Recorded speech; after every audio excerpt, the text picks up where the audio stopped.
사회적으로 핫한 이슈를 키워드로 알아보는 핫키워드 시간입니다. 구분학 캐스터 안녕하세요. 네, 안녕하세요.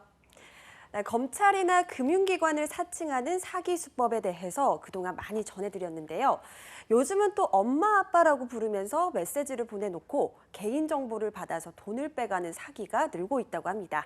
어떤 내용인지 핫키워드에서 살펴보겠습니다. 네, 피싱 사기가 줄어들고 있다고 알고 있는데요. 그래서일까요? 오히려 범행 수법은 더 지능화되고 있는 것 같아요. 네, 그렇습니다. 전체적으로는 피싱 금액도 사기 건수도 줄어들었습니다. 금융감독원은 올 상반기 전체 피싱 사기 피해 금액은 845억 원으로 지난해보다 46% 감소했다고 밝혔는데요. 그 배경으로는 검찰 등 기관 사칭, 또 대출 빙자형 피싱 사기가 지난해와 비교하면 큰 폭으로 줄었기 때문입니다. 그런데 문제는 목소리 없이 접근할 수 있는 문자나 카카오톡 같은 SNS입니다. 이곳으로 가족을 사칭해서 메신저 피싱 금액은 크게 늘고 있는데요. 올 상반기만 해도 메신저 피싱 피해 금액은 466억 원으로 지난해 같은 기간보다 165.4%가 증가했고요. 이는 전체 피싱 사기 중에 55.1%를 차지합니다.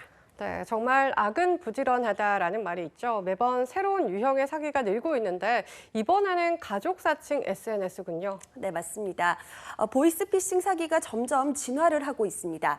요즘에는 엄마, 아빠라고 부르면서 메시지를 보내놓고 개인 정보를 받아서 돈을 빼가는 사기가 늘고 있다고 하는데요. 피해자의 94%는 50대 이상이라고 합니다.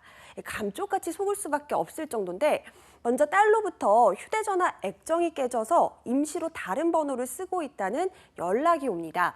그러면서 살 게 있는데 임시 번호라서 인증이 안 되니까 엄마 전화로 인증을 받겠다면서 앱을 설치해달라고 링크를 보내고요. 신분증 사진도 요구하는 겁니다.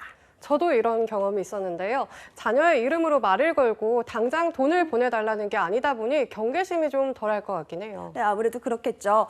말투도 비슷하니 의심 없이 해주는 건데 문제는 이렇게 개인정보를 받거나 보내준 주소를 클릭해서 설치한 앱이 휴대전화 원격 조종 앱이라는 겁니다.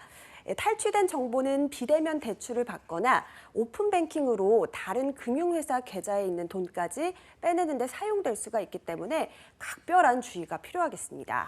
네, 이럴 때 혹시나 해서 전화를 걸었는데 안 받는다면 이 메시지를 받은 부모님은 믿을 수밖에 없을 것 같아요. 네, 아무래도 그렇겠죠.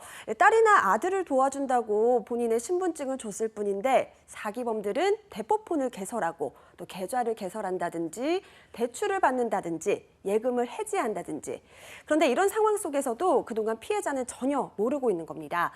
금융당국은 지인의 메시지라도 모르는 번호라면 반드시 직접 통화를 시도하는 게 좋고요.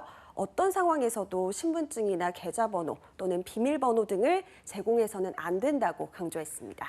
네, 그런데 최근 국민지원금 신청 시기와 맞물려서 정부와 카드사를 사칭하는 스미싱 사기까지 생겨났다고 하더라고요. 네, 맞습니다. 지금 보시는 문자 내용을 보면요. 마치 국민재난지원금 신청을 안내해주는 듯합니다. 그렇다 보니 순간적으로 아무 의심도 없이 보내준 인터넷 주소를 클릭하기가 쉬운데요. 하지만 이게 바로 대표적인 스미싱 사기 예시에 포함됩니다. 금융회사나 공공기관 홈페이지 주소가 문자에 포함돼 있다면 반드시 먼저 인터넷 검색 등을 통해서 정확한 주소가 맞는지 확인하시고요. 의심 문자로 판단이 되면 클릭하지 말고 바로 삭제해야 합니다. 링크도 절대 누르면 안 되고요. 악성 앱이 설치되면 개인정보 유출이 크기 때문입니다. 그런데 이게 이렇게 방송으로 볼 때는 알지 하다가도 직접 문자를 받으면 무심코 클릭하기가 쉬울 것 같은데요. 만약 이런 일로 사기 피해가 발생을 했다면 곧장 어떻게 대처를 해야 할까요? 네, 먼저 이 한국인터넷진흥원 118 상담센터에 빨리 전화를 하시고요. 가지고 있는 금융기관 인증서는 즉시 폐기하고 재발급을 다시 받는 게 좋습니다. 또 사용 중인 이동통신사에서 혹시라도 모바일 결제 내역이 있었는지 확인을 해주시고요. 문자 결제 사기 예방 서비스 앱을 깔아서 활용하시는 게 좋습니다. 무엇보다 내 휴대전화 안에 있는 연락처를 활용해서 주변 지인들까지도 스미싱 사기를 당할 수가 있으니까요. 피해 사실을 알려서 2차 피해 발생을 막아야겠습니다. 네, 피싱 사기를 두고 눈 뜨고 당하는 사기라는 말이 있을 만큼 깜빡 잘못하면 누구나 속을 수도 있습니다. 날로 진화하는 피싱 수법 잘 알아두고 각별한 주의가 필요해 보입니다. 지금까지 핫키워드 구보나 캐스터였습니다. 고맙습니다. 고맙습니다.